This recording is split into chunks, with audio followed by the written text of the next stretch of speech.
हम आपको अपने पिता की बात बता रहे हैं। हमारे पिता जिस दिन हम भागे उसके 3 दिन बाद हमको पकड़ा गया।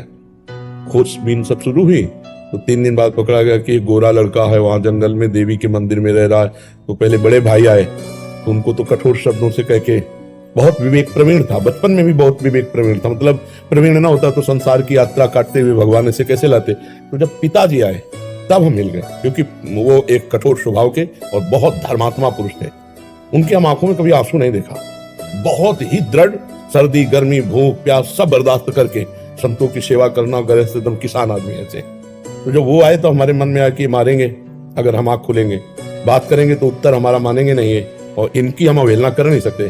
तो आंख मूंद के बैठ गए। जो ही देखा पिताजी आ रहे तो आंख मूंद के बैठ। वो नजदीक आए अपने स्वभावश, उठ खड़ा हो, नहीं खड़े, खड़ा हो, नहीं खड़े।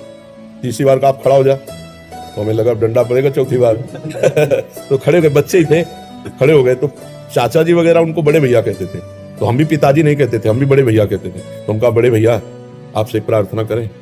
उनका बताओ, उनका ये जिंदगी भगवान के नाम है, आप चाहे काट डालो ना घर जाएंगे ना आपकी बात मानेंगे।